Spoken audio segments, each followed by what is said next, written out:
Waa kuwaana raggii lagu qabtay dagaalkii Kuddaa ee ahaa midkii ugu adkaa taariikhda. Khawaarijtii waa laga saaray magaalada Kuddaa, iyaguna maxaabiistii ay ka qabteen Jubbaland ayay madaxa ka wada jareen. Sidoo kale maanta markii la saaray maxaabiistii iyaga laga qabtay ayaa iyaguna madaxa laga wada gooyay. Muuqaalkooda iyo sawiradooda ayaan rabaa inaan kula wadaago, weliba kuu soo bandhigo. Haddaba magaalada Kuddaa maxaa ka dhacay? Howlgal soconayay wax ka badan 24 saac ayaa ku soo dhammaaday guul. Waxaana rabaa inaan halkan kugula wadaago khasaaraha gaaray kooxda khawaarijta ah oo aan horey u soo gaarin taariikhda, iyo sidoo kale dhinaca Jubbaland khasaare culus oo isna soo gaaray. Maxaabiis labada dhinac ay kala qabsadeen oo barta lagu wada toogtay iyo muuqaalo laga soo duubay meydadka iyo maxaabiista labada dhinac ayaan rabaa halkan inaan kugu soo bandhigo. Haddaba inta aanan kula wadaagin, waxaan rabaa inaan halkan uga duceyno geesiyaasha qaranka iyo kuwa heer maamul goboleed ee Jubbaland ee ku dhintay iyo kuwa ku dhaawacmay magaalada Kuddaa ee shalay dagaalku ka dhacay. Khawaarijtuna ay la wareegtay oo saaka laga faramaroojiyay, weliba si awood ah. Inaad u duceysaan Ilaahay subxaanahu wa tacaala, kuwa dhintana u naxariisto, kuwa noolna uu u boogadhayo. Waa mahadsantihiin. Shalay xilli aroor hore ah, magaalada Kuddaa 3 fariisin ay ku lahaayeen ciidamada danab aan idhaahday ciidamada Jubbaland waxaa weerar ku ekaysiiyey kooxda khawaarijta ah. Weerarka marka hore waxay u isticmaaleen daroon qaraxyo lagu soo xiray, kadibna ciidamo fentry ah ayaa magaalada soo galay. Inta dagaalku socdana gawaari dagaal ayaa soo gashay. Dagaalkaasi fakti hore ciidanka Jubbaland waxaa waaye khasaare culus ayaa gaaray oo jab culus ayaa la gaarsiiyey. Midad fara badanna halkaasi way uga dhaqaaqeen. Khawaarijtuna waa ay soo duubtay, hub iyo saanadna way uga furteen. Haddaba maxaa ka dambeeyay intaasoo markii ay dhacday oo ciidanka magaalada lagala wareegay? Khasaaraha ciidanka gaaray inta badan waxay ahaayeen in magaaladu hal wado laga baxay ay leedahay, in wadadii laga istaagay oo inta badan ay xeebta ku daateen. Nasiib wanaag saacado kadib gurmad ka yimid Buurgaabo iyo Raas Kaamboni ayaa soo gaaray, halkaasna waa looga fujiyay oo ciidankii gurmad ayay heleen. Magaalada banaankeeda ayay isku aruursadeen. Shalayna duqeyn ayaa ku bilaabatay, iyagoo dadku shacabka u diiday inay isaga baxaan gudaha magaalada oo ay ka qaxaan. Dagaalkii siduu u socday shalay waa la isu habeensaday oo xalay habeennimo ayaa la gaaray. Saq dhexe ayaa ciidanka Jubbaland iyo kuwa danab ee dowladda federaalka Soomaaliya weerar ku bilaabeen, kaas oo dhowr jiha ah, sidoo kalena duqeymo ay la socdeen. Waxaa la sheegay ciidamada danab inay isticmaalayeen sharpshooter habeenkii wax arka.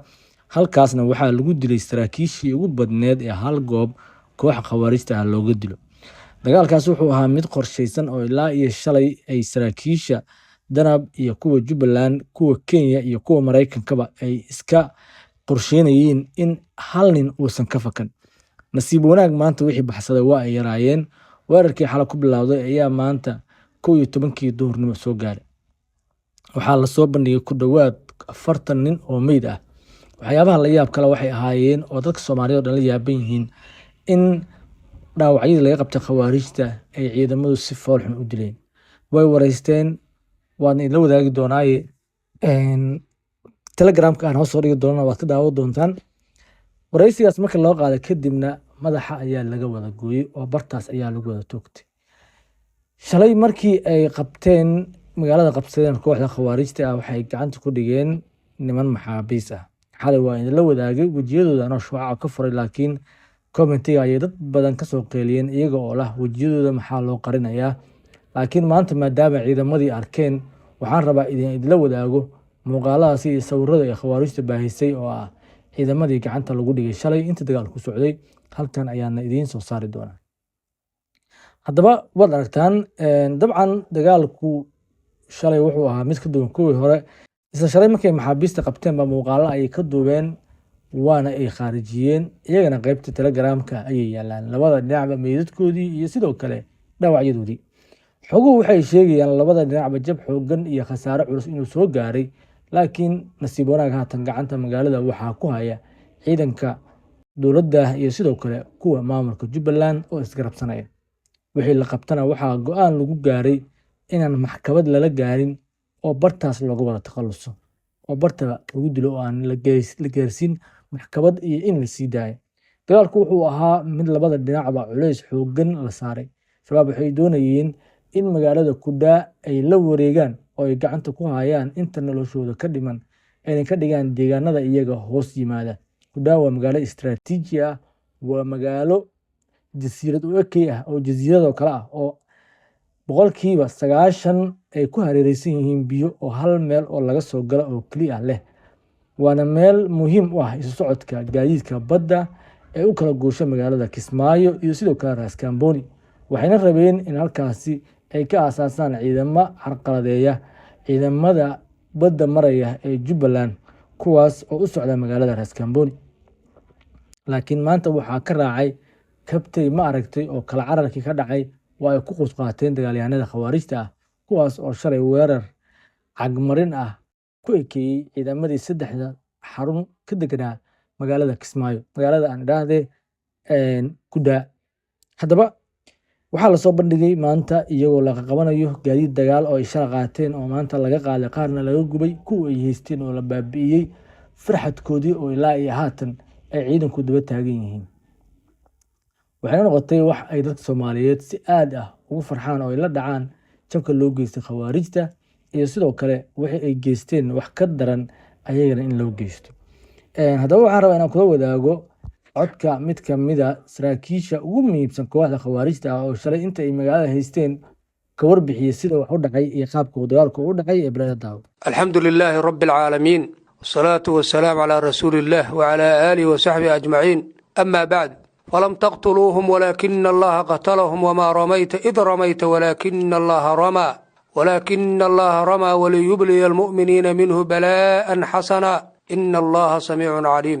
نيكي قالوا واسية إنا وبدرا وي ورامدي يهوتدا إنا كغوب سين وي سيدي وير وذال هلي إنا وفك ديغوي ورابها دقاقه إنو وبحسدا وي قورتو وريتشي إنو وادا قروي وياقي كسو هاري إنو هاد ويوي مانتي أو تاريخ دو تهي labada bisha Shacbaan 1447 waxaan ka warbixinaynaa weerar mujaahidiintu ay ku ekeeyeen jasiiradda loo yaqaano Kudhaa oo ka tirsan Jubbada Hoose. Jasiiradda Kudhaa ayaa ah goob istiraatiiji ah oo ku taal xeebta Badweynta Hindiya. waxay qiyaasii 130 kiiloomitir koonfur galbeed kaga beegan tahay magaalada Kismaayo, waxayna hoos tagtaa degmada Badhaadhe. Mujaahidiintu saaka aroortii hore ayay weerar kula jarmaadeen halkaas ciidan ku sugnaa oo murtadiina oo tiradooda lagu qiyaasay hal urur iyo horin. Ilaahay fadligii dagaal ka bacdi mujaahidiintu waxay la wareegeen 3 saldhig oo ay ku lahaayeen duleedka iyo gudaha jasiiradda Kudhaa murtadiintu. halkaana mujaahidiintu waxay ku gaarsiiyeen khasaare lixaad leh. dhimashada murtadiinta inta hadda aan xaqiijinay waa 113 askari, dhaawaca waa 47, maxaabiista aan gacanta ku hayno waa 15 ka badan. waxaa ku jira dadka dhintay saraakiil ciidan inta aan magacyadoona helnay waa ilaa 5 sargaal inta dhimashadooda aan xaqiijinay. khasaaruhu inta waa ka sii badan karaa maxaa yeelay dhaawacyo fara badan ayaa wali jira oo hawdka iyo meelaha xeebaha iyo meel walba daadsan oo meel walba laga soo sheegayo.